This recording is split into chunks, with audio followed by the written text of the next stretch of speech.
Members, good afternoon. I would like to call this version of the Human Services Finance Committee to order for March 30th, 2023. We do not have any notes for today. And members, the only items on the agenda for today is House File 2847. Thank you, Chair Noor, for being here, and welcome. Oh, we do? I'm sorry, I was mistaken. We do have minutes. Do we have a volunteer to do the minutes? Chair Fisher, would you like to move the minutes for March 28th, 2023? Yes, Madam Chair, I'd like to move the approval of the minutes for March 28th, 2023. All right, thank you. So moved. All those in favor say aye. Aye. Opposed? And the ayes have it, and the minutes have been moved. Apologies. Then we will move on to House File 2847. We will move that before the Mr. Chair, would you like to move the bill before the committee? Thank you, Madam Chair. I'd like to move House File 2847 to be re-referred to Ways and Means Committee. Perfect. Chair Noor moves that House File 2847 be re-referred to Ways and Means. It looks like, Chair Noor, we do have an author's amendment, the DE1. Would you like to go ahead and move your amendment? Madam Chair, I'd like to move DE1 amendment. Perfect.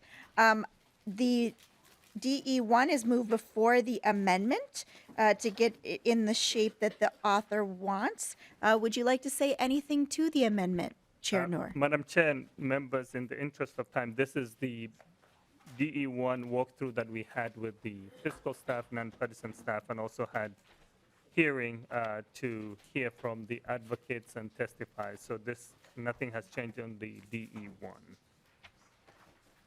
Okay. Thank you, Chair Noor. And the DE, we'll go ahead. Is there any discussion to the DE1?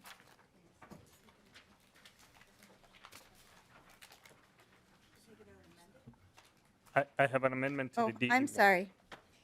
All right. It sounds like we would like to.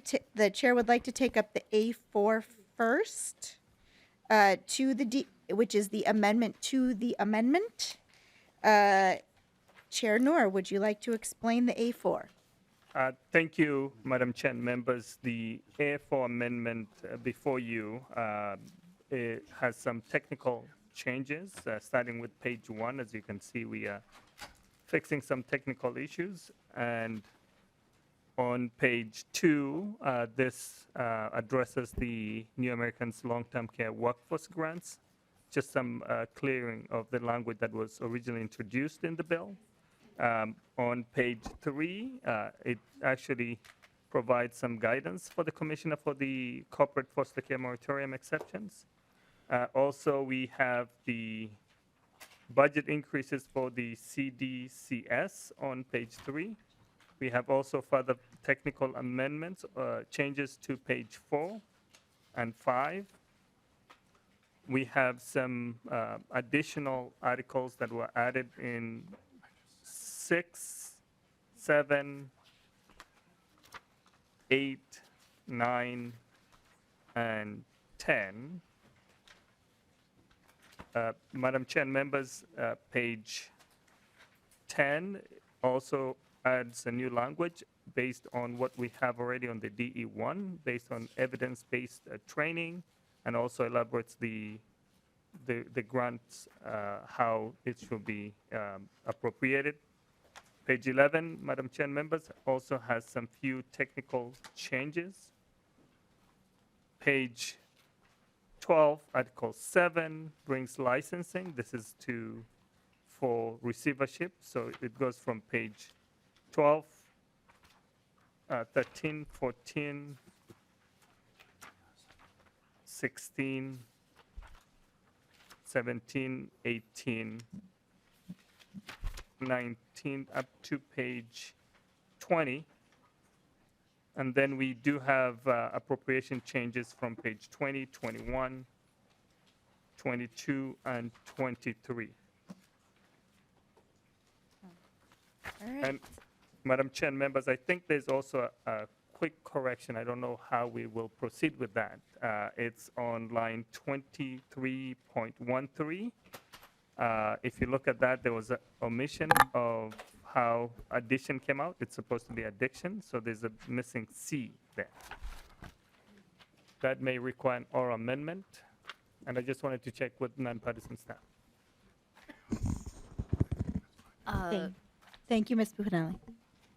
Madam Chair and members, on page 23, lines 13 and 15, the motion would be to delete addition and insert addiction. Just parliamentary advice. I think at the end of this, we will actually, usually at the end of an omnibus, we say, we direct nonpartisan staff to make any technical corrections. And I believe if everyone's all right with that, that's the plan to fix this piece. Madam Chair, the A4 amendment is before you. Okay. So do we need to do the oral or no? Okay. All right. Is there any discussion then? We will go ahead and move to discussion of the A4 amendment. Is there any discussion to the A4 amendment? All right. Seeing none, we will move to for a motion to adopt the A4 amendment. All those in favor, please say aye. Aye. Opposed? The ayes have it. I will renew the motion to adopt the A4 amendment to the DE1, and we will move on to the next. Before you members, we have the A5 amendment to the DE1 amendment. Can I inquire who's? All right, Representative Baker, would you like to speak to the A5? Yes, I would, Madam Chair. Thank you so much, and members. I've got a series of amendments today that I'm really proud to bring forward to you. This is an important one that we want to talk about, and I've been visiting with a number of members on the majority side as well about how important this issue is with the OPIP program, the Opioid Prescribing Improvement Plan. This was something that a number of us worked on a couple years ago, and it was really important when prescribing was still out of hand. Providers needed some guidance. There were no really rules in the world of that at that time, and Minnesota, along the whole time of opioids and the epidemic that we saw at its absolute worst, was actually doing better than most states in the country. Our doctors have been paying more attention than most, but this program was brought forward with a prescribing working group of doctors and others. And what this amendment does, Madam Chair, is it eliminates what we now know is a better system, because what's happened is tapering is complex. Tapering opioids is critical to getting people with chronic pain settled down real slowly, but also it allows providers that know pain better than anybody, certainly better than anybody at DHS, to let them provide their medicine, their training, because they know what they're doing. And in the last few years, we have been in a number of meetings with the OPIP group under DHS. We gave them some authority to help doctors see where they land in their discipline area of medicine. They have been responding very, very well. And if you've seen some of the mapping and the examples of what we're doing in Minnesota, our prescribing is down significantly. And it isn't just because they're stopping, but what has happened, however, is with federal CDC guidelines, with the knowledge of what opioids are doing, the CDC for quite some time was getting hung up around the MMEs, the morphine milligram equivalents. And that is a line that some people would say you cannot cross if you're providing good medicine. But that's not for every patient. Every patient is unique. And I had to go through a few years there to really learn about this complex matter of chronic pain. And I will tell you that we in Minnesota are losing pain specialists that do this well.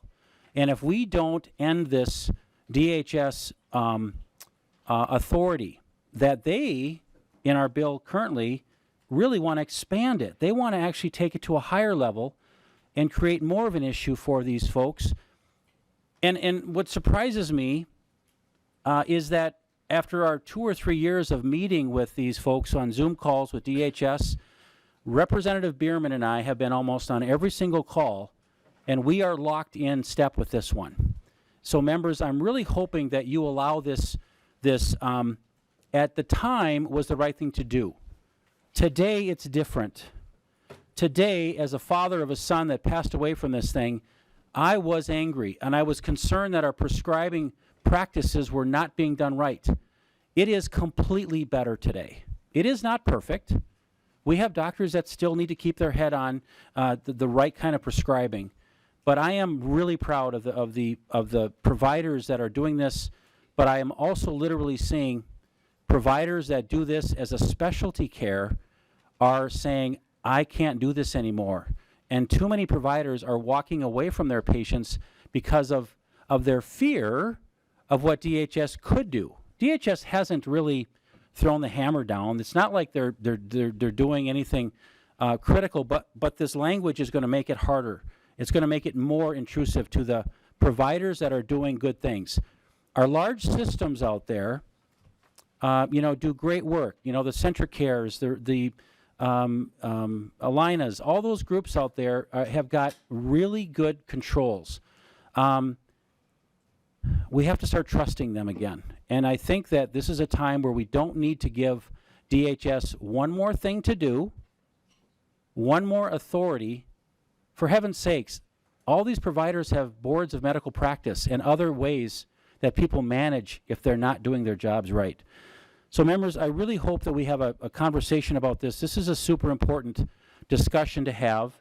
And I hope that, Representative Noor will accept this as a very friendly, very smart kind of a amendment that makes it better. Let's take it to conference. If there's more things to work on, let's talk about that. But I do know members on both sides of the aisle want to support this. And I'm concerned that pressure is being applied, and I want to make sure we do the right thing for the patients. This is about patients in long-term intractable pain. That's who we're talking about here. So I look forward to this conversation, Madam Chair and members and Representative Noor. Again, I hope that you can support this today. Thank you, Representative Baker. And of course, we want to say also thank you, because I know that we really appreciate, many of us on both sides of this table, that the passion that you have for this issue. And I know you and I have had some conversations one-on-one in the past, so I really do appreciate that. I appreciate you centering good patient care, as well as the passion on this particular issue. With that, members, do we have any discussion to the A5 amendment? Representative Fisher. Thank you, Chair Bonner, and thank you, Representative Baker, for bringing this forward. I know that you're doing some great work in this area, and want to see that continue. And I'd like to. I'm concerned about deleting everything right now, because I'm afraid that we might lose some important things, because we do have some bad actors out there, and I'm afraid that we could lose some opportunities to deal with those bad actors. And what I would ask is that, working together with the chair, is find ways to make this language give me a little bit more comfort that we don't lose some things that we need to keep track of the bad actors and be able to do penalties on them, but at the same time making sure that we're addressing this so that when we're dealing with the intractable pain, that's able to be out there, because I don't feel comfortable deleting everything out, and at the same time I don't feel completely comfortable with the language that the department's been using between this and in terms of the sanctions. And I think this is one of those that I'd like to encourage the chair and you to get together on these amendments here to bring something better back to us on the floor. So I'm going to say that I don't feel comfortable voting yes for your amendment right now, but I'd like to see work continue, because I don't feel comfortable with the way the language is in there on these amendments right now. Thank you, Representative Fisher. Representative or Chair Noor. Thank you, Madam Chair. Representative Becker, I hear you. I know how you feel about this and how passionate you are about addressing these issues. The OPIP was established in 2015 by state, legislative process. to address exactly what we have been trying to do, to really go after the dependency of opioid and also address the misuse and everything that has been happening. This is a complex matter. I'm not going to say that I'm an expert in this process. The working group came up with some recommendation, the task force that was working, to give us some guidance. Quite frankly, the PMP and the CDC guidance exist as we speak, but many people are not following the same guidance. I know there's a lot of work that needs to be done, and I can assure you that I will be working with you to address this issue before we vote this bill to the floor. And so if you agree with me, we are going to make sure that we really address this issue and solve some of the challenges. I know there are two parts of it. There are folks who have worked on this issue for a long time. There are healthcare professionals. There are people who understand the science behind this. And I wanted to make sure that we hear them and sit down with them and really work on this. And I look forward to sitting down with you and making sure that we have got a good language. All right. You can speak to this? Representative Baker. No, and thank you, members. You know, I hear you, Representative Noor, and I appreciate your words, but I need to make sure that we say this, but I don't trust DHS on this matter because I've listened to them for 2.5 years in meetings, and I think you all know me well enough. I don't want to call out an area that is not working. So there are people that are taking it the opposite direction that the tones of those meetings have been going. There is a reason I am passionate about this issue on this day for this thing. We've got folks watching us that are sitting there in pain, hoping that this would not go the other direction like DHS wants it to go. So it's important to me to get it right. But this amendment that I'm trying to put forward makes sense to just say, we've got this now here. It's not perfect. There isn't a perfect provider out there, and we aren't going to fix it with any one bill or any one amendment. But the folks that are doing their jobs with the PMP programs, folks, I mean, a reminder, all prescribers now have to be checking the prescription monitoring program. They have to submit that with scheduled drugs. The use of PMP is up 30% still just last month. There is incredible support for the docs and the providers and anybody that is touching an opioid right now. This is important, but they all know their butts are on the line too. We have shaken the tree hard. Our providers want us to sort of step aside. They do not want DHS to tell them how to take care of their patients. And that's what DHS wants to do on this issue. So members, and Mr. Chair, I really do hope you hear me loud and clear. I do not want to see this fail today, but I will go crazy if we don't honestly look at this because it cannot go the direction that DHS wants this to go. I am proud of our hospitals and our clinics and our providers that are doing some good things here, but we cannot let it be where it's another layer of oversight for our providers trying desperately to get through a day with less burden, with less prior authorizations, with less. We need to provide that kind of support for them.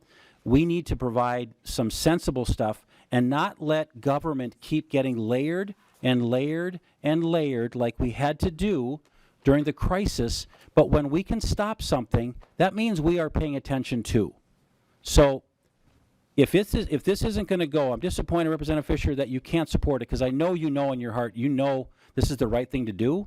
And I know the pressure you're under, but I will tell you, members, we need to do the right thing here. So, Madam Chair, I'll withdraw the amendment right now, but I will be very focused on making sure that this does get addressed, and I do trust my colleague, Chair Noor, that we will work on this and find a way, but it is not working the way it's supposed to right now because they are taking it the wrong direction. So thank you for the indulgence, and I will withdraw the A5 amendment.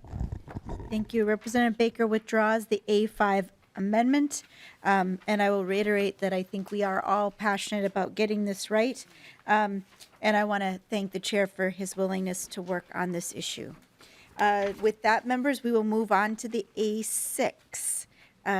Is that you again, Representative Baker? Yeah, Madam Chair, I will withdraw the A6 as well. Okay. All right. We will, the A6 has been withdrawn, members. And that leads us to the A7. Who is offering the A7? Oh, I'm sorry. I'm sorry. I got distracted there. I'm offering the A7, Madam Chair. Okay. Representative Fisher, would you like to speak to your amendment? Yes, thank you. I'm sorry. Basically, what this does is this is dealing with the sober homes. Is that adding sober homes as under section 254B.18. And what it does is it makes the opportunity that if there's any complaints about a sober home to be made, that they can be made to and investigated by the Ombudsman for Mental Health and Development Disabilities. And that's because I know that in a lot of areas we have, there's an organization called MASH that does what they call certifying, licensing some sober homes, but not all sober homes are covered by that. And this is one of the ways we can get to that problem where we have sober homes that are not covered under MASH, is to make sure that we have an opportunity to, that when there are problems there, that we're able to have a way for something to be done. Thank you, Representative Fisher. Do we have any discussion to the A7 amendment? Representative Baker.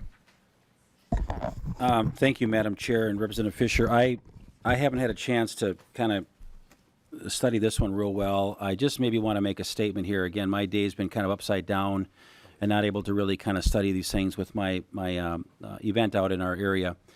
I just want to make a statement here that the sober homes are going through a transition.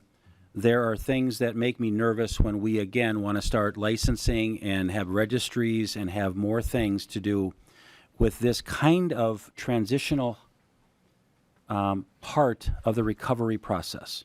So there are some really good sober homes out there doing incredible work, and there are a few bad actors again.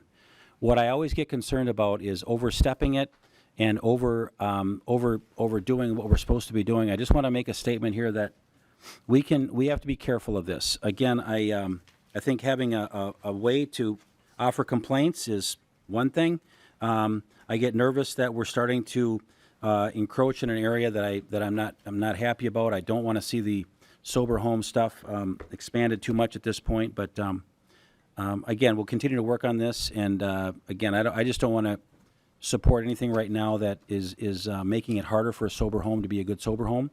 I think we've got plans in place. I think the working group still hasn't even come out with their assessments yet. They're still working on the final draft of that. But I do know that we have more work to do on this. So again, I'm concerned about anything to regulate sober homes at this point, Madam Chair. Thank you. All right. Thank you, Representative Baker, and I think we share some of your concerns as well, and making sure we do it right. Do we have any other members on the list? All right.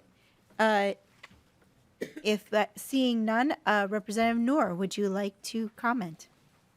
Well, I will accept the amendment from Chair Fisher, and I think he wanted to move the A7 amendment. Yes, that is correct. I moved the A7 amendment. All right. Thank you, Chair Fisher. Any final closing comments you have, Representative Fisher? All right. With that, we will go to a vote. All those in favor, please say aye. Aye. Opposed? Aye. All right. It looks like the ayes have it. Thank you for that. And the A7 amendment is adopted to the DE1. All right. That moves us to the A8 amendment. Do we have Representative New Brindley? Thank you, Madam Chair. I would like to move the A8 amendment, and I would like to make an oral amendment to the A8. Okay. So, Madam Chair, I would move to delete lines 1.5, 1.6, 1.8, and 1.9, I would also move to delete on line 1.7, the number 25 and the word and.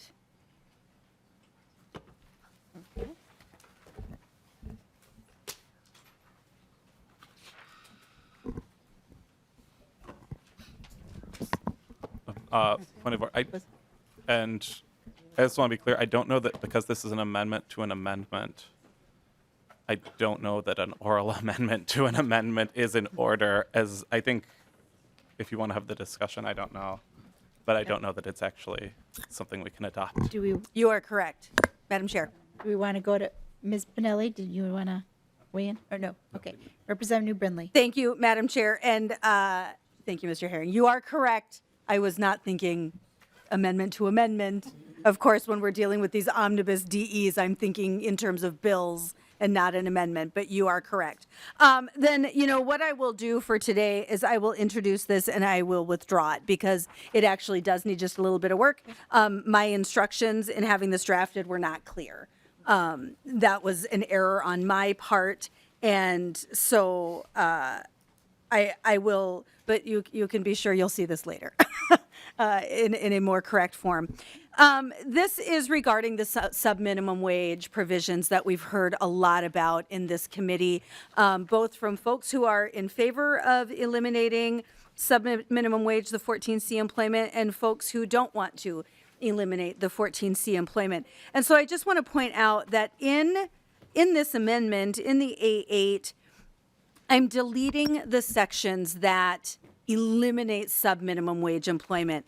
And I want to point out that the lines that I was trying to delete from my amendment are those things that I actually think should stay. I think they're good. It's language regarding case management, additional payments, data, a study, looking at employment outcomes. I think all of those things are actually really good, positive things. I also did not delete the appropriations associated with it because I think that those are good, positive things. In the discussions that I've had, and I did have this conversation with Chair Noor as well, my concern as we move forward with eliminating the sub-minimum wage is that we are removing opportunities for some folks who might not have another opportunity. And while I do think that there is room to explore a better path to move people from sub-minimum wage employment to minimum wage employment, those folks who are capable and would like to do that, I think that we should try to figure out better pathways to get people there. I am 100% on board with that, and I think that should absolutely be the goal of this committee, which is why, like I said, I was trying to remove this other language that I had not necessarily intended to be in my amendment. But, we heard pretty powerful testimony. For one, we heard powerful testimony from members of the disability community who themselves have been blessed with minimum wage jobs. We heard about the young man who works at Pizza Hut and clearly loves that job and gets a lot of satisfaction from that. And we heard from other folks who have been able to have that success and have really appreciated that. But we also heard from folks mostly on behalf of their loved ones. And it's because their loved ones didn't have the same capability to come and testify for themselves. And those are the folks I'm concerned we're leaving behind when we eliminate the sub-minimum wage. Those are the folks who probably didn't have the skills to be able to come and testify. But the value that they get from their work is just the same as the other folks we were able to hear from. So while I really do believe this is a significant issue, I think when we eliminate sub-minimum wage, we are not adding more choices for folks to be able to attain a higher wage employment. We're simply removing choices from folks who really are probably not going to have that opportunity. And I think that we should really exercise caution when we do that. And with that, I will withdraw the amendment. Thank you. We do also have Representative Zalesnikar on the list. Thank you, Chair, and thank you. My comment is just to follow up on what Representative New Brindley states, is I think that there's many good intentions that have unintended consequences, and the types of people that came to see me from all of greater Minnesota and even, quite frankly, down here in the metro, said it's unfortunate that disability, the group of disabilities is being put in one bucket, and it's an all or none. And every time things are an all or none, it raises a flag in my mind, because while the intentions are pure with this bill, and I understand the concept of it, I also have had people in my office crying that their adult child doesn't fit in the bucket that this is intended for. And so they're going to lose something that has been their lifeline. And so that is the unintended consequences of this. And so my hope would be that this disability pathway could include both, instead of the elimination of one thing to go to another thing. And that's what my angst is with this bill, is that it is hurting a group of people, and whether it's 1 or 10 or 20 or 100, it is somebody's child. And I know a few like that they fall in this bucket. And so it's going to do wonderful things for many people, and they're at minimum wage, and they have great potential, and we need them in the workforce. So I support the pieces in the bill, but I also think there is an opportunity where it doesn't need to be an all or none, and I think that is the piece that government often goes to, an all or none mentality. And that isn't always the best thing to serve people, because they don't fit in an all or one bucket. And it reminds me of caring for seniors, and they're very similar. And so the more options we have for choice, for them to find the right shoe that fits, their family and their caseworkers are going to know what that looks like. And so I would just urge us caution as we look to that. And I think there's just more work to be done, or people will lose. And that's the piece of this. So thank you. Thank you, Representative Zalesnikar. Is there any other members that wish to comment? All right. And Representative Ann New Brindley, would you like to withdraw your amendment? I think I did. Okay, just to be sure. All right, with that, we will withdraw the A8 amendment, or Representative New Brindley withdraws the A8 amendment. With that, we are moving on to the A9 amendment. And Representative Baker. Thank you, members. The A9 amendment is simply the fund is set to expire currently in the year 2031. The bill calls for us to get rid of the sunset clause that was agreed to during our negotiating back in 2019 with then the authors of the bill, myself and Representative Liz Olson, that had agreed to this, agreement that we have to raise $250 million in the state of Minnesota through licensing fees, which is what the bill initially established. We changed our licensing fees in the state of Minnesota, first in the country to really do something like this. But we did it, and to get the supermajority of both bodies at that point, both Republicans and Democrats controlled each side of the Capitol, if you will. To do that, we needed to say how much is enough and when can we do some good. And that amount was $250 million, and that was at that time said we were not going to sunset until the state of Minnesota reached that through licensing fees. Through that conversation, we also knew that it was likely that we were going to see some lawsuit dollars coming to Minnesota.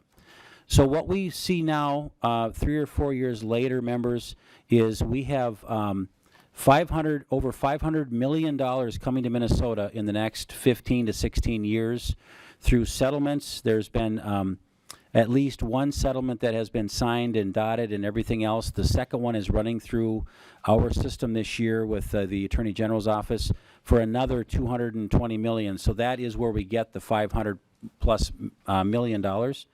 So members, And when we agreed to move up the date to a hard date of 2031, is we revisited that clause. When does it look like we're going to get to it?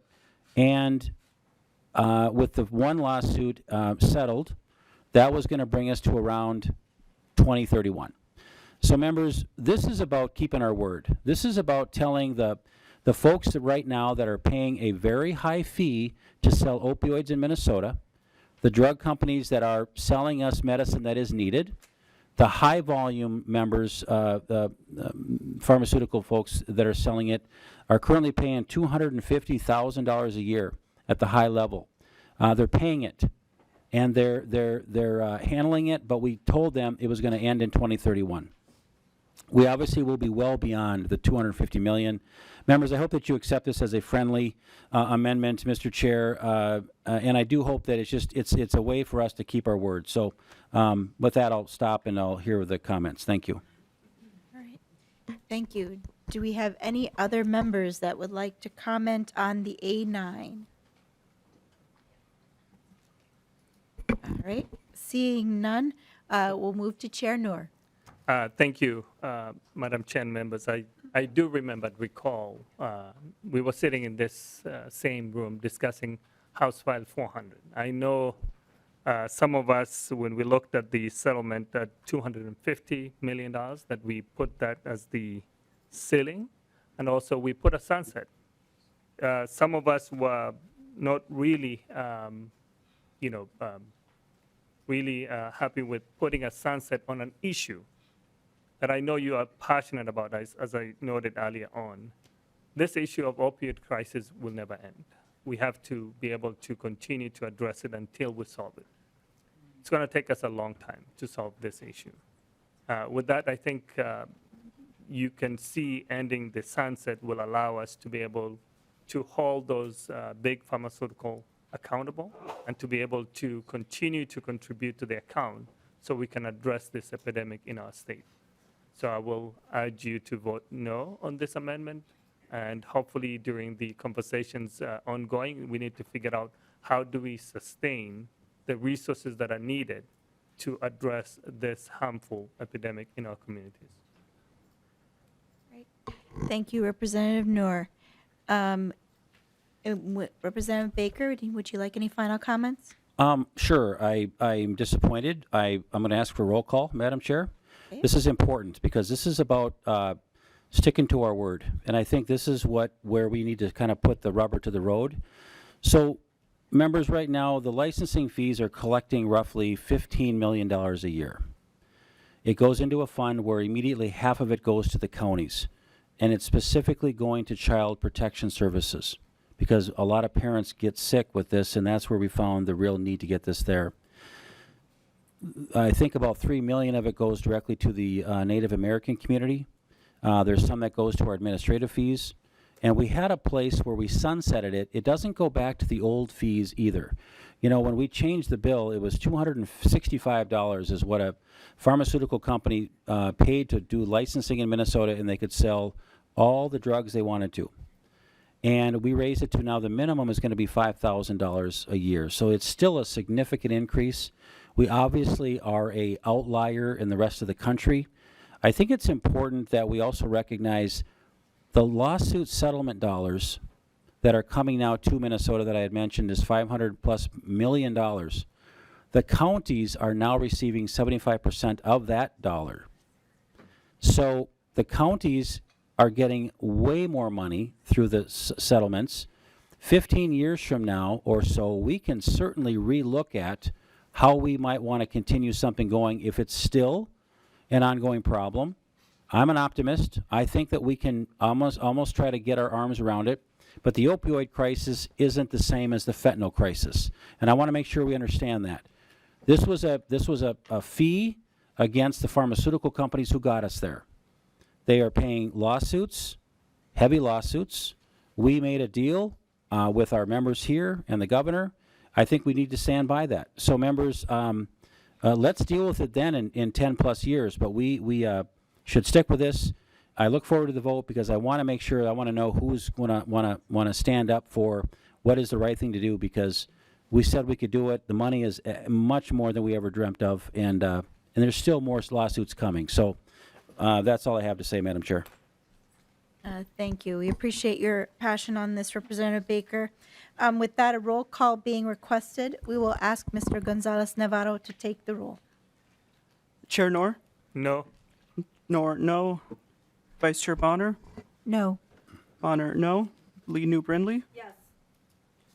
New Brindley, yes. Representative Baker? Aye.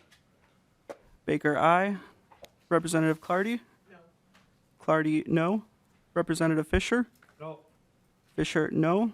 Representative Franson? Yes.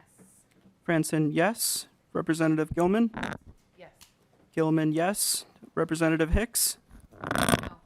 Hicks, no. Representative Keeler? No. Keeler, no. Representative Cotiza Watun? No. Representative Cotiza Watun, no. Representative Pryor? No. Pryor, no. Representative Ryer? No. Ryer, no. Representative Zalesnikar? Aye. Zalesnikar, aye. All right. Sorry.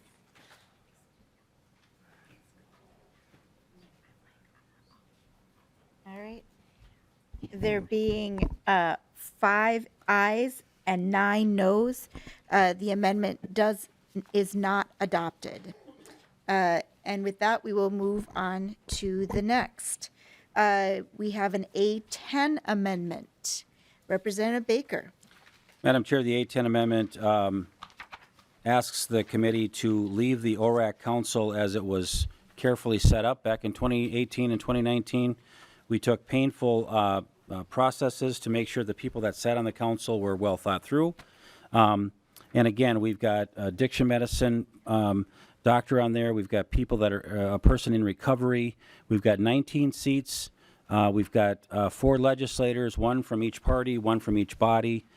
It was a really well thought through, and because back then we recognized that most places only have 1 person representing an association, for example, the Minnesota Hospital Association, an addiction provider, a person in long-term recovery, someone in chronic pain.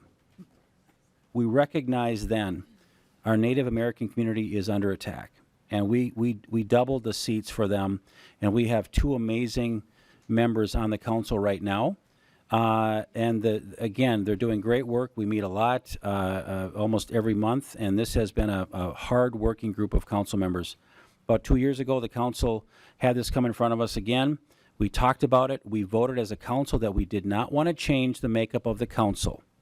And I'm asking members to honor that request then. If we want to make a change, I would ask the governor's office to come and visit with us sometime so that we better understand where are we missing this. But just to put all of a sudden 9 more seats on from a community that is getting decimated, we could do that with 100 more people around the state. It was thoughtful. It is what it is. I'm asking the members here to please respect the work of ORAC and what we're doing, and to take the A10 amendment. And I hope that the chair finds this as a friendly. Thank you, Representative Baker. Do we have any additional members that would like to speak before we go to the chair? No questions, seeing none. Chair Noor, would you like to comment, please? Thank you, Madam Chair. Representative Baker, you know, you've been part of this process from the beginning. And I think the conversation that we've had, even the visit we made to the reservation to sit down and talk to folks that we had previously, is to understand the challenge. We know that Native Americans are most impacted by the opioid. Likewise, I think this is more about government-to-government relationship. We cannot be picking 2 members of the tribes and say they're full. So in order to rectify that, we're including the entire 11 members of the tribe so that they can be whole. Right now, we only have 2 members. So it becomes difficult for it to become government-to-government relations within that board. So the intent is to make sure we include the entire tribal government in that conversation. Madam Chair.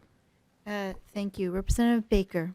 Appreciate that comment. Again, for efficiencies of how councils work and committees work, when they get too large, it gets become very, very challenging to manage that. We don't have every hospital on the council, but we have the Minnesota Hospital Association represented. They report back to the association, and they report to all hospitals. Similar to what the Native American seats that are appointed at this point, that was brought forward by the Native American communities as a whole. They could have applied to it. They were assigned to it. The commissioner made the decision of which seats are on there. There are term limits on these. So the two members that represent the Native American community now report back to their councils, their statewide network, if you will. And so that is how these work the best, so that the person representing the tribes is not just, for example, representing the Lower Sioux. They're not just representing the Chippewa tribe or the, the band up in Mille Lacs. They are very much reporting back to the entire communities and nations in the state. So, again, my plea to this is, if you change the makeup this dramatically without the thoughtful process of what we did to get here, this could be a much different look, and you're going to have a much different outcome. And I'm concerned that, again, the good work of our members back here is going to be lost. So I urge a yes vote on this A10. I'm not going to call for a roll call, Madam, but I do hope members think about this. Thank you, Representative Baker. Do we have any other members that would like to speak to the A10 first? I will take a point of personal privilege for a brief moment to say that I know that one of the lessons that I learned, and I know that some of our members here have made that abundantly clear, is that each of our tribal nations have various viewpoints, and they act and think independently as well as one. And so I do appreciate certainly the comments, but I also know that we want to be respectful of our tribal relatives and give them their respect that they deserve. And with that, we will move members to the A10. All those in favor of the A10, please say aye. Aye. All those opposed? No. All right, and the noes have it. The A10 is not adopted, and we will move on to the A11. All right, the A11. And who do we have? Representative Hicks, would you like to speak to the A11 and move it before the committee? Yes, thank you. I'd like to move the A11 amendment. This amendment is technical in nature, really working to remove the need for providers to obtain a separate license when supporting people through assistive technology during overnight hours. We all know that there's a significant workforce shortage. AOST is a way to address that workforce shortage.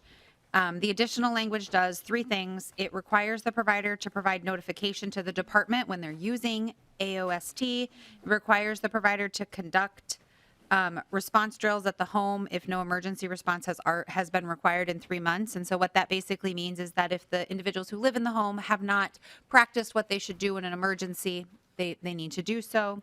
And it also has some technical language changes to better clarify the definition of technology.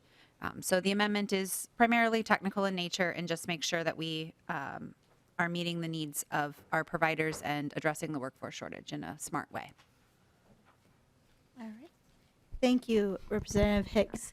Do we have anyone else who wishes to speak to the A11 amendment? All right, seeing none. Chair Noor, would you like to speak to the A11? Thank you, Madam Chair, members. I think I've reviewed this. This is more of a technical in nature. I will say vote yes for the amendment.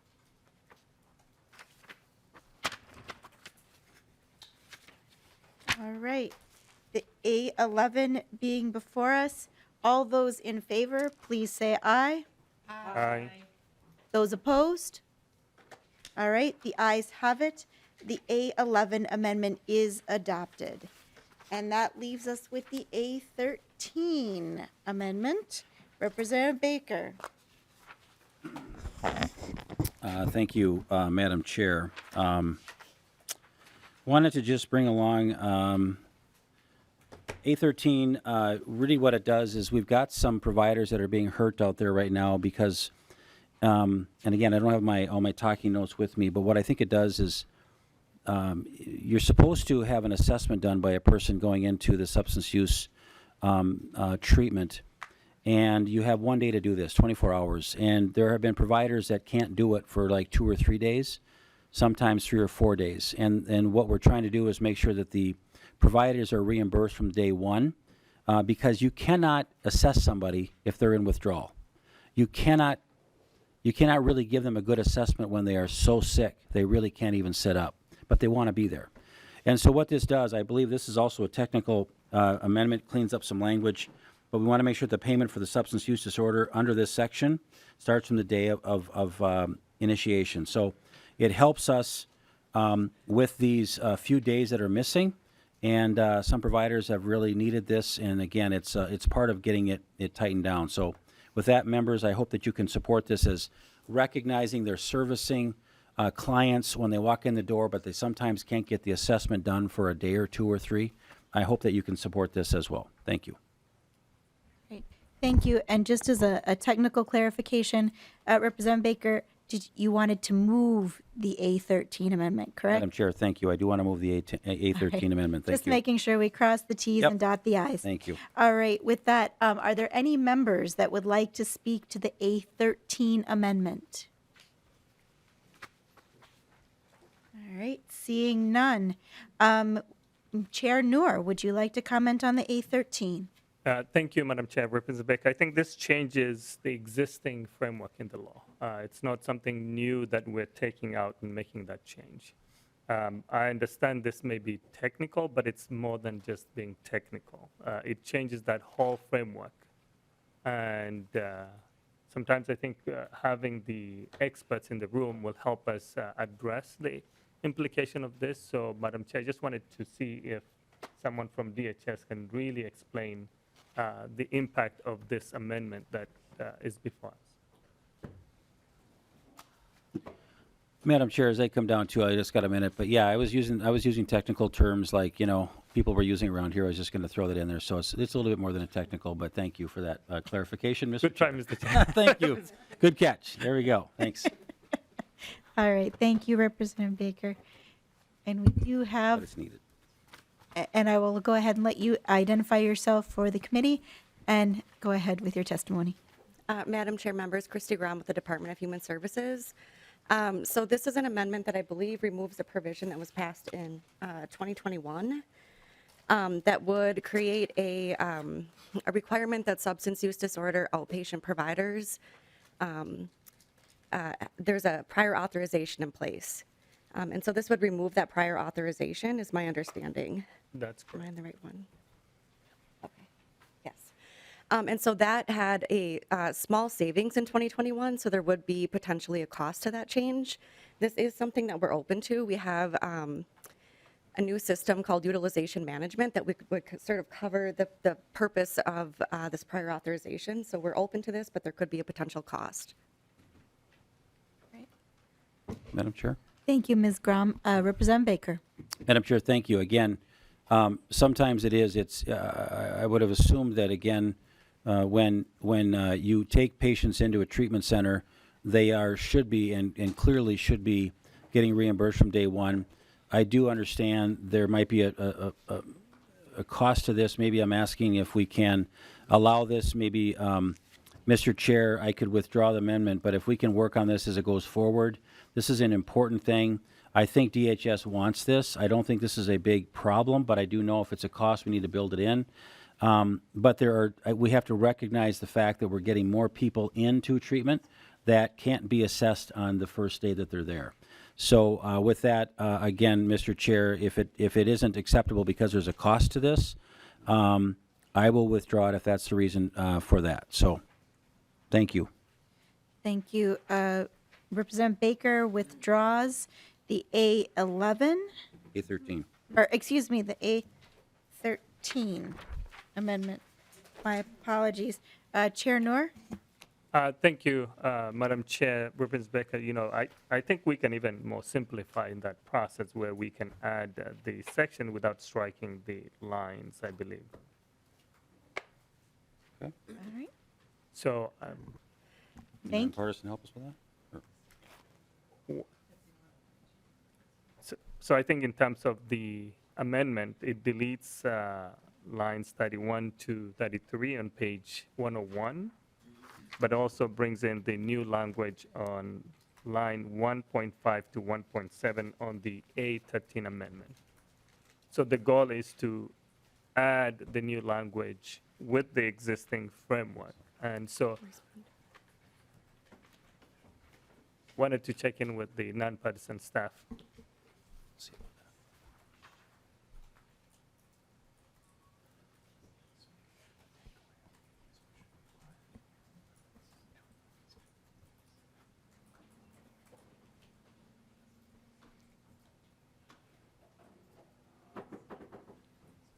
Patience, thank you all.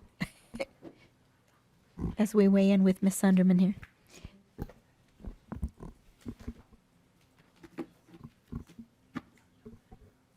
So could, Sean Herring, Committee Administrator, hi. Could we, Hi. speaking a lot more than I normally do, can we ask, just for clarification from the department, if we took lines 1.5, I believe that is the intent, 1.4, 1.5, 1.6, 1.7, if we divided the amendment, would that have a cost? Do we believe that there would be a fiscal cost to this? Madam Chair, Ms. Grau.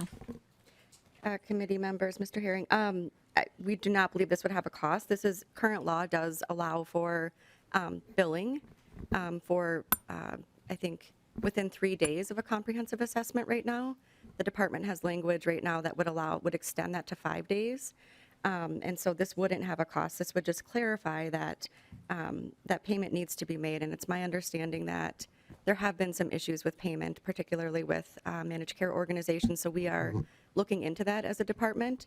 But we do agree with the policy direction here and that this would be an important modification to make sure that people can get access to treatment and their individualized treatment plans as soon as possible.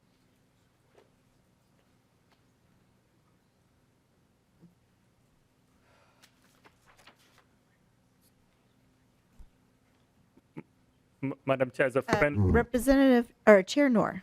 Madam Chair, the friendly amendment is to delete line 1.3 and 1.4 and adopt line 1.5, 1.6, and 1.7 in the amendment.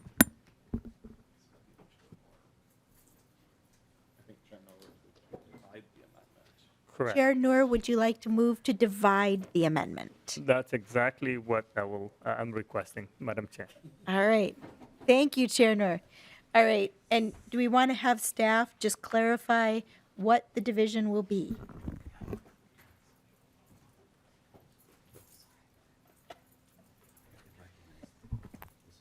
Madam Chair, members, I believe we would vote on the first part of the amendment, so that would be line 1.3, and then we would vote on the second instruction of the amendment for lines 1.4 to 1.7, and that is how the amendment would be divided. Okay. So we're going to vote first on lines 1.1 through 1.3. 1 point. Oh. Okay. So we will vote first on the first part of the amendment, which is lines 1.1 through 1.3. Is there any discussion to the first part of the amendment? Mr. Chair. Please vote no on the first part of the amendment. Okay. Madam Chair, I would also Representative Baker. recommend a no vote on the first division, on the division of this. Thank you. Thank you, Representative Baker. With that, seeing no other comment, we will first take up portion 1, lines 1.1 through 1.3 of the A13 amendment. All those in favor, please say aye. Aye.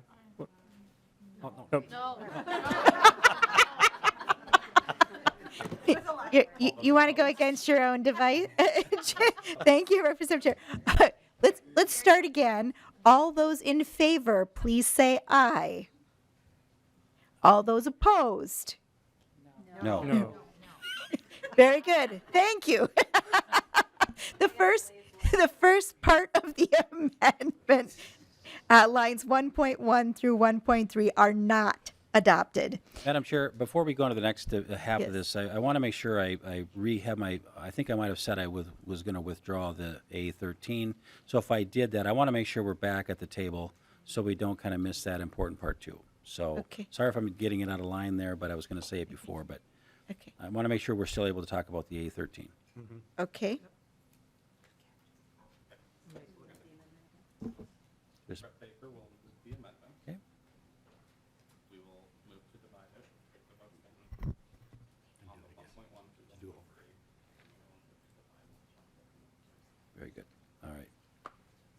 Madam Chair. Madam Okay. Chair, Representative Baker. I'd like to introduce the A13 amendment and maybe call for a division on that as well. And so I'll stop there, but I would like to make sure the A13 is introduced. All right. Representative Baker has moved the A13 before the committee and recommended to divide the amendment into two sections. The first being 1.1 through 1.3, and the second, lines 1.4 through 1.7 for the record.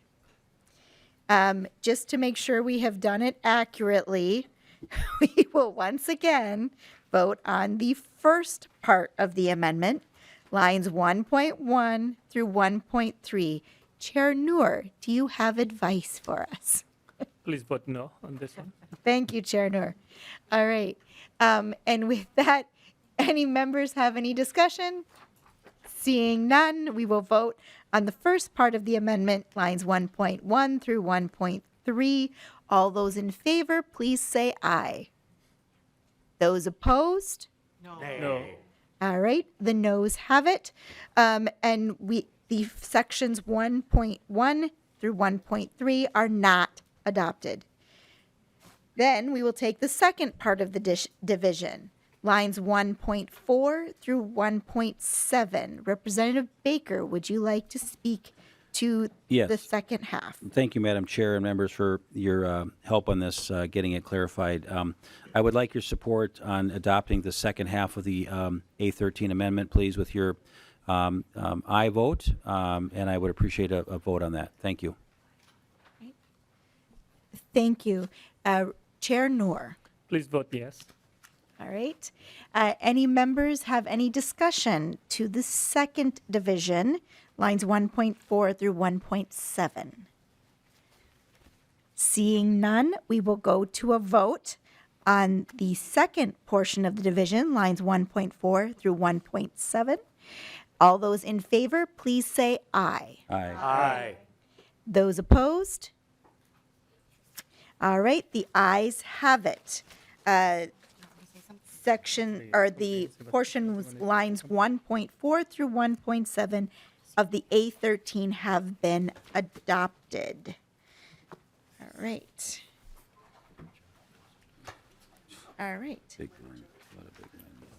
Are there, and seeing no other amendments, we will go to discussion on the bill. Chair Noor, would you like to go first?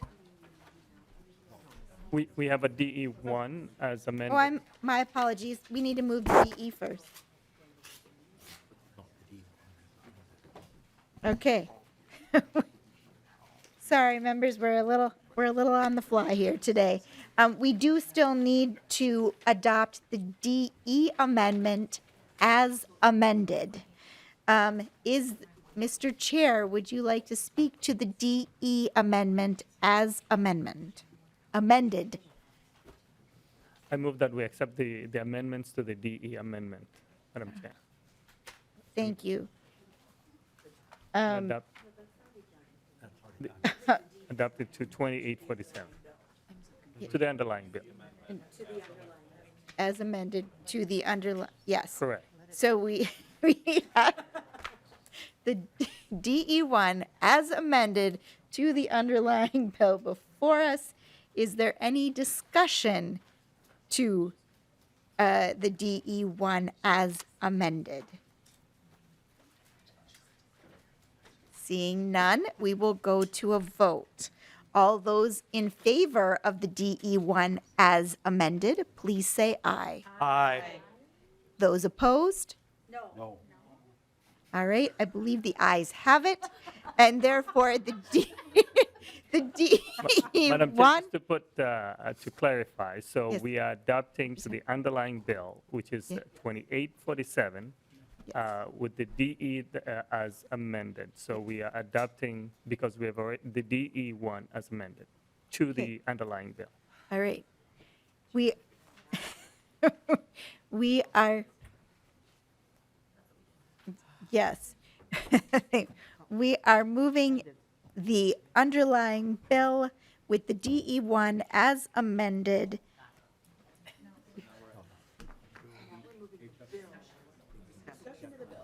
HF 2847 as amended is before us. Chair Noor. Thank you, Madam Chair and members. I know it has been a long day so far. It's almost 5 p.m., but we've got a lot of things. First of all, I just wanted to begin with and say, yesterday I spent some time in an assisted living right in my district with individuals who basically told me a lot about how this bill will impact many people's lives. And some of the things that we're doing here is about changing the lives for those who take care of the elderly and disabled folks. That grounds us why we are here in this place.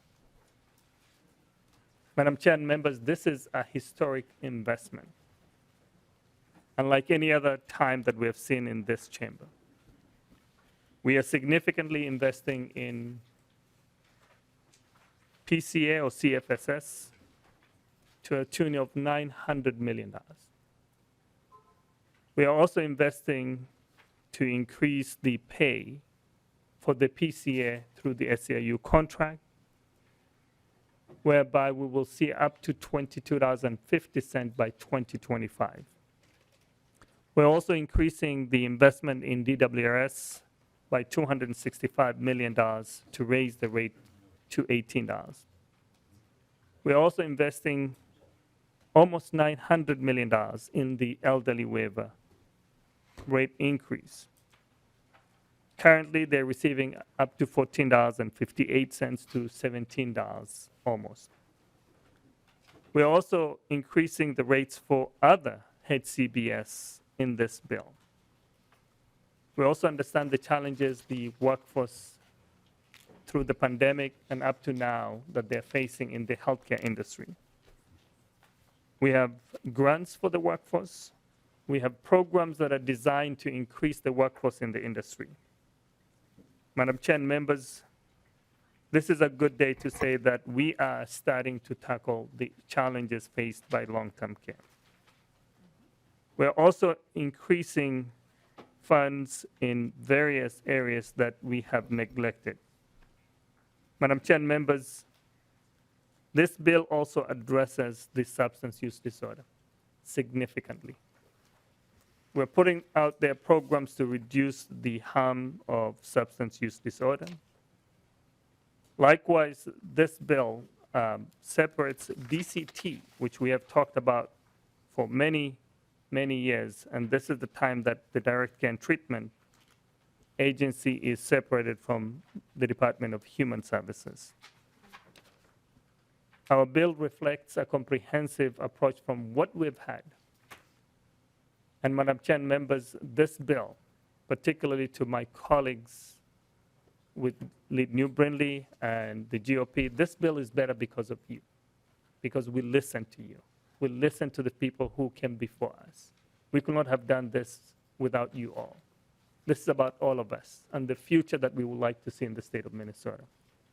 With that, I will take any questions from any members about the bill. All right. Thank you. Representative Zalesnikar.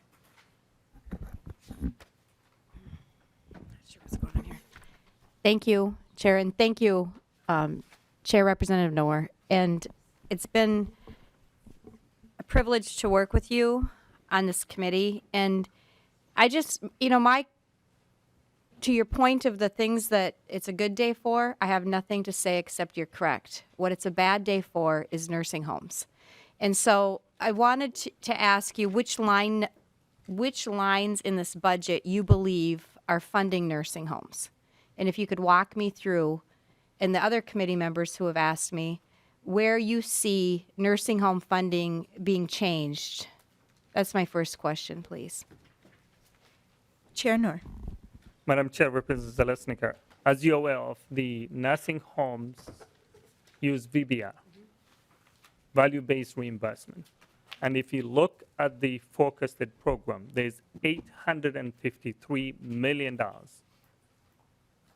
in that assessment, knowing that if you look at the data right now, the projection for the CNA in a nursing home by 2025 is $23 and I believe some few cents, compared to what I just discussed about folks who are in elderly waiver rates, which is $14. In comparison, yes, you will not see on this spreadsheet, other than a small funding for the critical nursing facilities, which is a small amount of investment in this bill.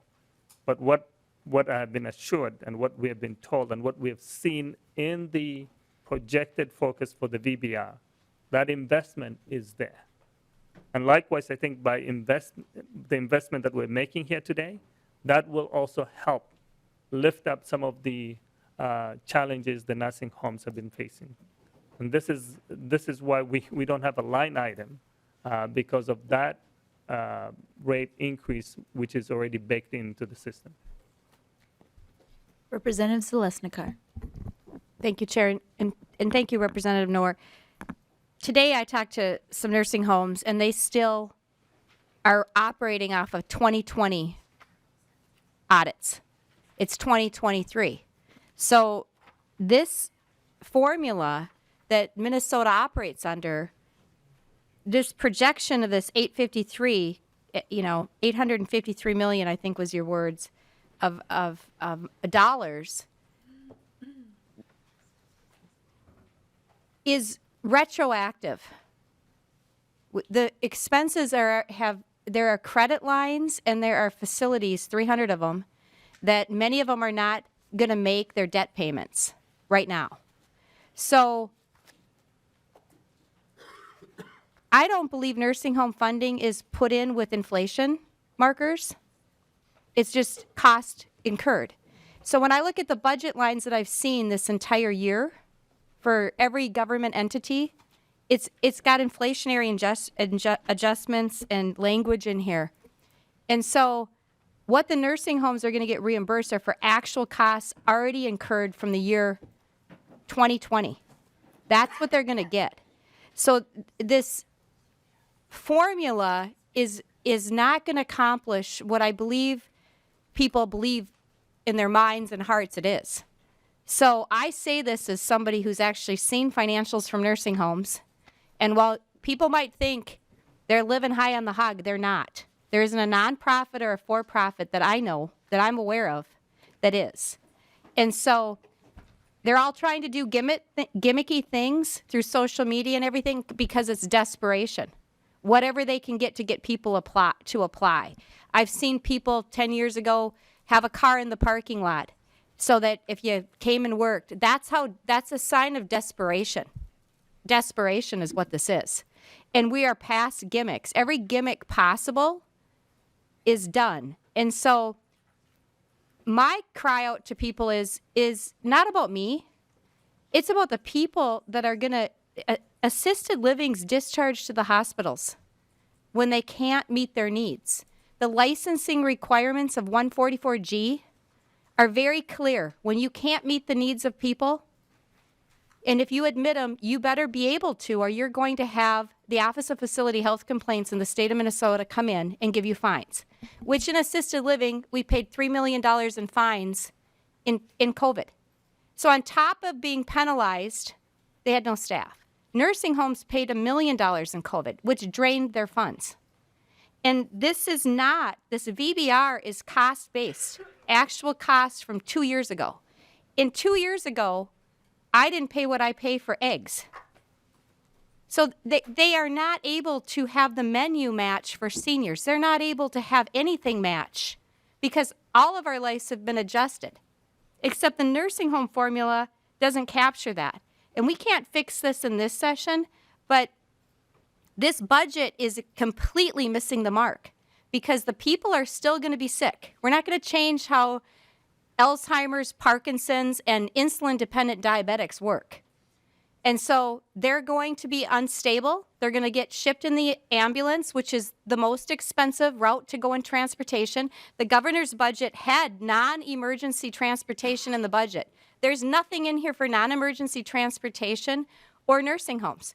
And so ultimately, these people are living. We have the technology to keep people alive, and we have a situation now where when they need the care, the only option that's going to be left with 24-hour nurses is the hospital. And I've talked to the ER doctors just last week. They're calling me. I don't even know who some of these people are, saying we can't keep having this revolving door. We send them back to the assisted living, and they send them back in the ambulance because the facility can't have that liability on them. If they're not stable, the only option the assisted living has is to send them in the ambulance for an assessment. Otherwise, they're going to get another fine. So this whole charade is going to continue statewide in Minnesota. So while I commend you for what you've done for elderly waiver, I understand the assisted living model. I've spent the last 20 years there. And I've also understand the nursing home. But what really worries me is what this is going to do. It's going to put Minnesota upside down on the heaviest level of care because many of our assisted livings are not set up to do it. For the buildings, and we don't have 24-hour nurses in assisted living.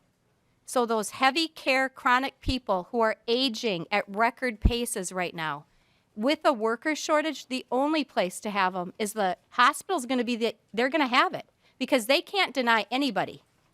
So that's going to be the model we're in, is in the hallways at the hospital. So I say it with all due respect, but this is what is being lived right now. And if we have a $20 billion surplus, to me it's a shame that you as a chair weren't given more money than this because the issue is not a surprise to anybody. It's pathetic. I mean, people are mad in Minnesota that we're giving zoos more money than we're giving seniors and nursing homes. And that's not me. It's people calling me. Really sad that this is where we're at in Minnesota. And I just looked today, I think there's 500,000 people that are going to enter the 85 bracket real soon because they're not all going to be home. 15% of those people are going to need the nursing home, but it's not going to exist because these rates from VBR are going to show up in about 2025 is 2 years too long. They're not going to be here. And even in 2025, those rates are past costs. They have nothing to do with current costs. So I just urge that whatever possibilities there are with the governor and other committees that we look where we have billions and get this done before the whole system implodes because the hospitals are looking to us to do it, as are seniors and families. Otherwise, we're going back to how it was with my grandma. She had her mom for a month. Her brother had her mom for a month. Everybody took grandma for a month. But guess what grandma's condition was back when they did it? And they lived to 70 or 75. She could walk, and it was setting up meds, giving them meals, a place to sleep. I don't think everybody in this room wants to is ready to bathe them, do 24-hour care, change their incontinent briefs, because that's the reality, and everything else that happens with aging to the last day for 105-year-olds, because I've cared for many of them. And it's not odd to live to 100 anymore. So that's my worry, and we can't miss the mark this session. We can't, because it's going to affect everybody. So this budget is underfunded to accomplish what the needs are for these seniors, and that's, we have to find a solution, and I sure hope we can. Thank you. Thank you. Representative Noor, do you have any comment before we move to the next member? All right. Representative Baker. Thank you, Madam Chair and members. Again, I appreciate the work all of us did this year. This is a lot of work, and there's a lot of really important things in the bill that I do support, Chair Noor. Thank you for that, and the members that worked hard on this. I also, I really want to, I think I want to call out the splitting of DC&T. That's a good idea. And I support that right now because we've got great leadership on that side of DHS right now. They need to run it differently, and I think it should be split off. And I think this is the time to do it. And I've examined that. I've talked to leadership there. I like that idea, and I think it's going to be a good move. Obviously, today I'm disappointed because of the changes we made in a council that, yeah, I've been immersed in. I don't need the, and I appreciate members sharing my passion for this issue. I don't need to hear that anymore. But because you can't write legislation on emotion. But I know what it's like, though, to be on a council that's well-balanced, well-thought through, and, you know, sunset clauses matter. You know, and because I didn't, you know, it appeared that I wouldn't want to take more members of this beautiful community of our indigenous community is kind of what I was trying to do or not do. That's not it at all. It's, you know, they're getting, nationally, they're getting over $1 billion in their own national lawsuit settlements. And that will come to those Native communities here in Minnesota. And we have some of the largest indigenous communities in the nation. So we're going to get a lot more money. And they set up their own councils. And so my point is, we just have to have balance around here. And we have to have members that stand up and do what they say they're going to do. When you tell me one thing and you vote another way, it's a challenge. It's hard to understand how the process needs to work. And it's a challenge because, again, Representative Bierman and I have worked hard on the OPIP thing. I am going to really, you know, help Chair Noor walk that one through. There has to be a change there because patients are being hurt right now. So I will continue to work on this issue and support the work that we need to do. Again, I completely agree with my colleague that says our nursing homes are woefully underfunded. There needs to be some changes, and there is plenty of money that is allocated currently in areas that it should not go to.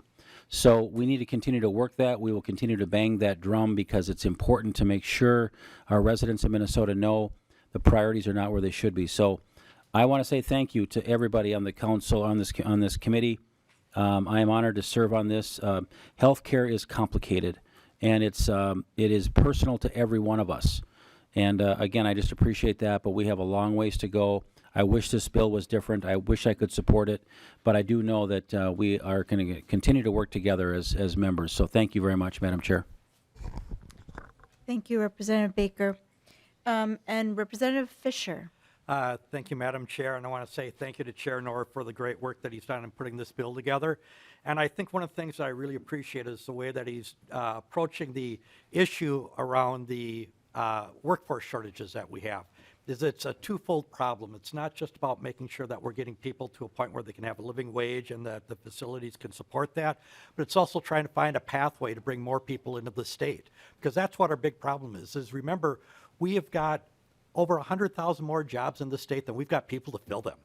And so to really start tackling the workforce shortage around here, we've got to look at what can we do to help bring people in. And this bill does that. It does some unique things in here, not only having a grant for the long-term workforce program that's in here that's funded at over $25 million to help make sure that we can get people in here. It also has grants that are available to help people with their document status to be legal to be able to work here in our state. This is the pipeline we need to start bringing in here to help expand our workforce and help make sure that we've got the people there as the pay comes in to make sure we're filling these positions. And I think this is what we have to take a look at. We've got a twofold prong approach here, and I really appreciate that the chair's gone into that. taking the governor's suggestion, taking the suggestion of a number of advocates that have come together to help figure out how do we fill these needs out there and take care of those that are coming to us. So I want to say thank you for the work on it with the limited dollars that you had. Thank you, Representative Fisher. Are there any other members wishing to speak on House File 2847 as amended? Representative New Brindley, would you have any final comments? Thank you, Madam Chair. I do. First, I just want to start out by saying thank you, Chair Noor. Thank you for running a really respectful committee. Thank you for being accessible to all of us. I very, very much appreciate that. I appreciate how you have run this committee, and I really appreciate your staff. They have been incredibly good to work with.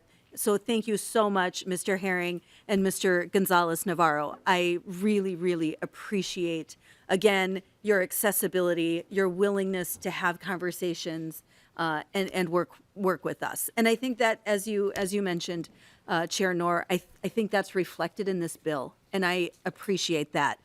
I often talk about how some committees here in the House are sort of we work our brains on those committees, and they're very business-like. We're looking at numbers, we're looking at data, we're looking at spreadsheets. And while we do those things in this committee, I think of this as a heart committee. That this is the kind of committee we come to and deal with issues that prick our hearts. And certainly that has happened here. And I think it's a real privilege to sit on this committee because it's unique. This Human Services Committee is unique among all of our committees in that this committee helps people in real, very tangible ways.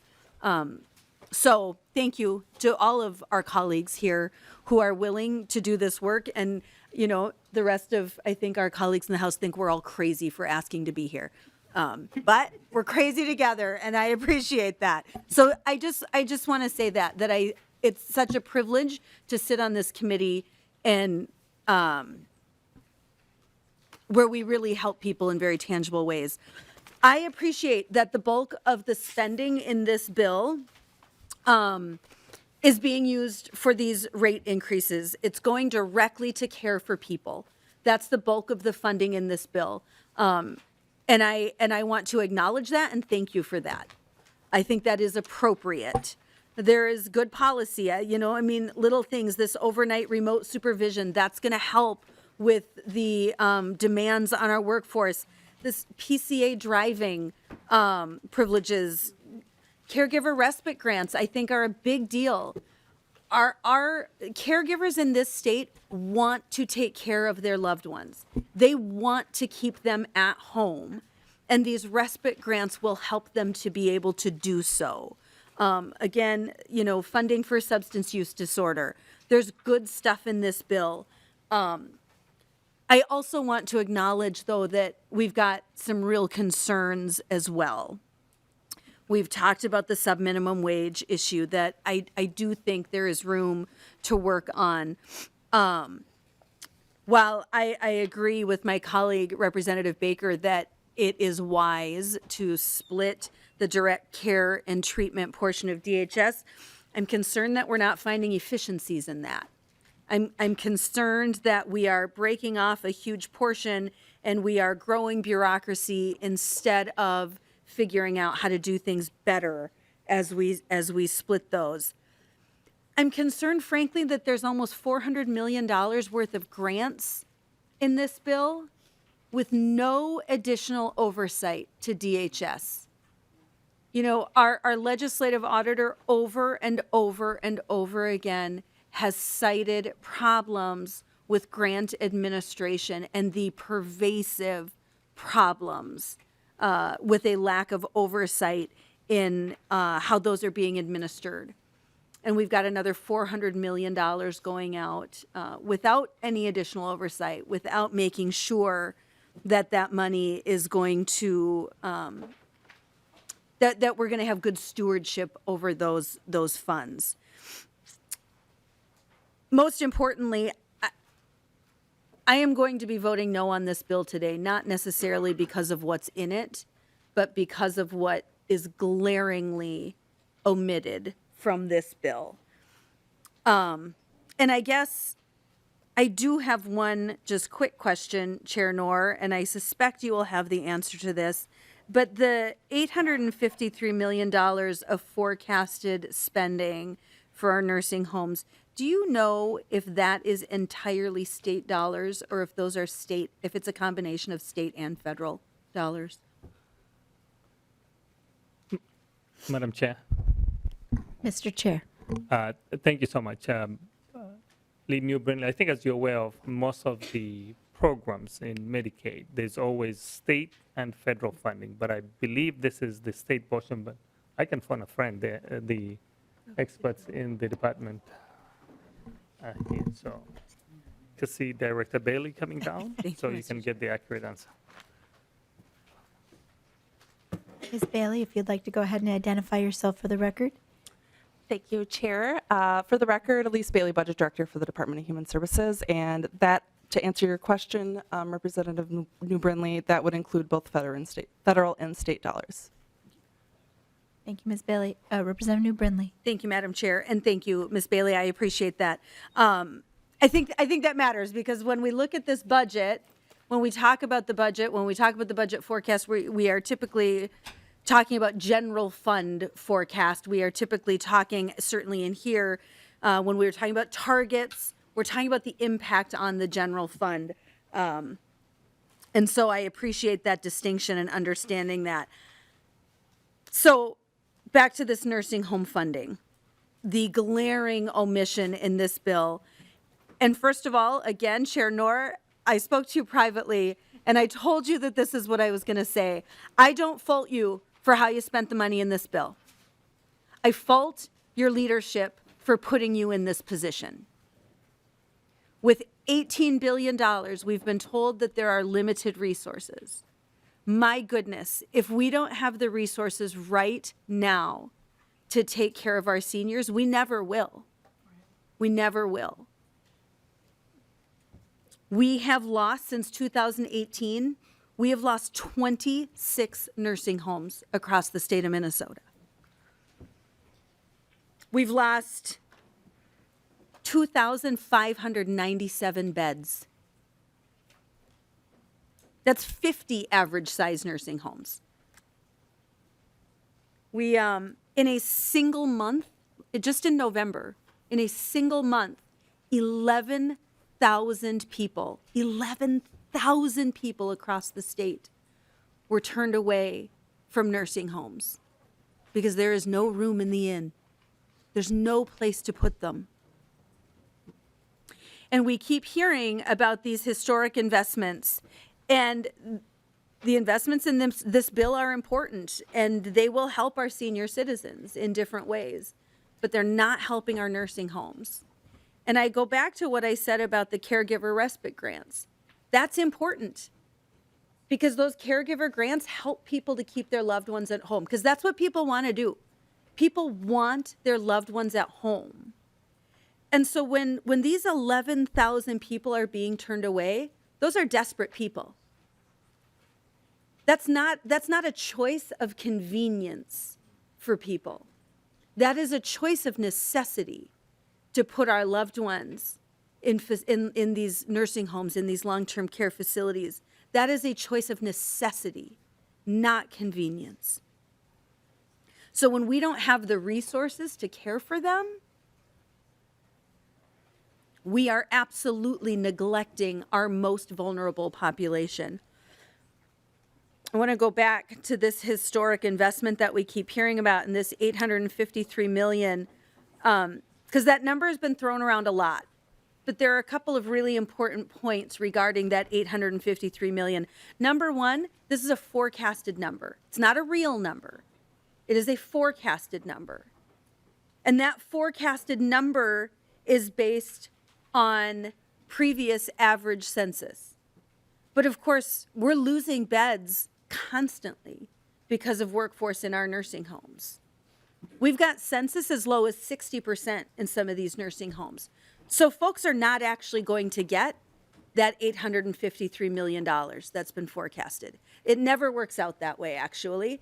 The forecasted number always comes in lower when it comes to what nursing homes are actually getting. The other thing I would say about this money that is going to nursing homes, frankly, this is catch-up money.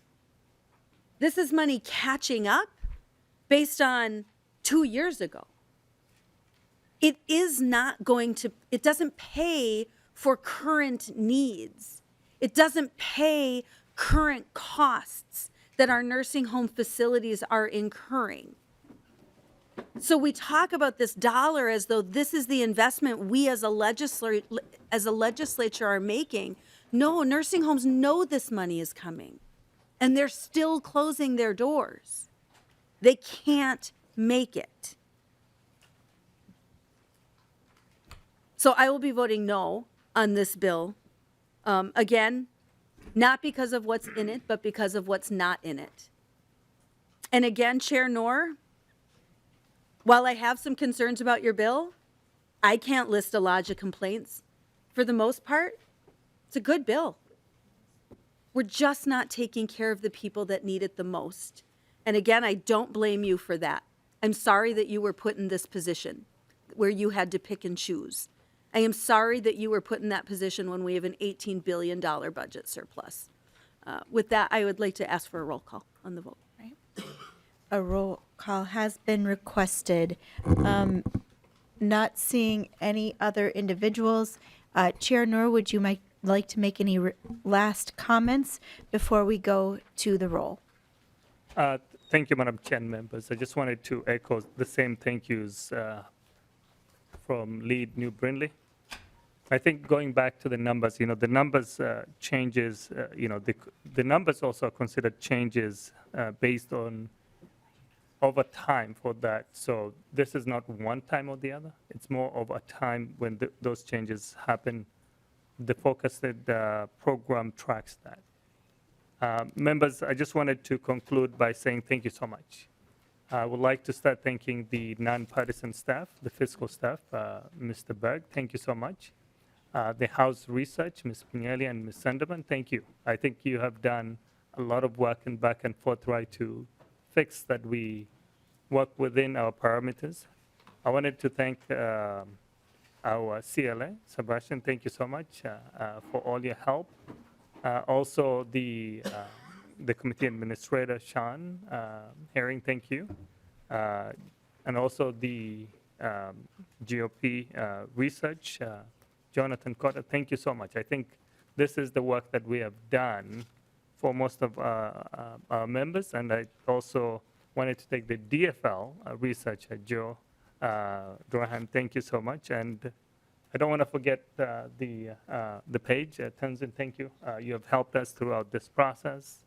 I wanted to thank also DHS and other partner stakeholders who have helped us, shape this bill. It took all of us coming together. So I can't say thank you enough to all of you, but we have a lot of work ahead of us. And I think this is not be all and all. This bill has got a long way to travel before we come back and vote it, because it's going to go to Ways and Means, it's going to go to the floor, and then we will go to the conference. With that, Madam Chair, I just wanted to ask for members to support this bill. And hopefully we will have more dialogue and conversation like I promised. Representative Baker will continue to have the conversation effective immediately. Hopefully that we can solve some of the challenges that we have addressed here. So, Madam Chair, thank you so much. Thank you, Mr. Chair. A roll call having been requested, we will ask Mr. Gonzalez Navarro to take the roll, please. Chair Noor, Aye. Vice Chair Bonner, Aye. Lead New Brindley, No. Representative Baker, No. Representative Clardy, Aye. Representative Fisher, Fisher, aye. Representative Franson, Franson, no. Representative Gilman, Gilman, no. Representative Hicks, Aye. Representative Keeler, Aye. Representative Cotizo Watun, Aye. Representative Pryor, Aye. Representative Ryer, Aye. Representative Zalesnikar,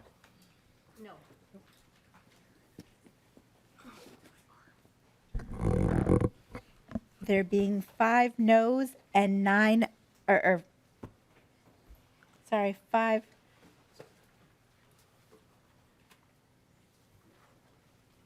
There being 9 ayes and 5 noes, the House File 2847 as amended is referred to Ways and Means. And I will also make the clarification here that nonpartisan staff is authorized to make any technical changes necessary to reflect the will of the committee, and I believe we have one of those items. With that, we have no further business before the committee. Madam And Chair. Chair Noor. I just wanted to note that we may not have further agenda items coming up. So I think in place of just adjourning, we will have, in case of things that come up, that we will come back here. So I think the meeting, this committee will stand on the call of the chair. So in case we come back to do other activities.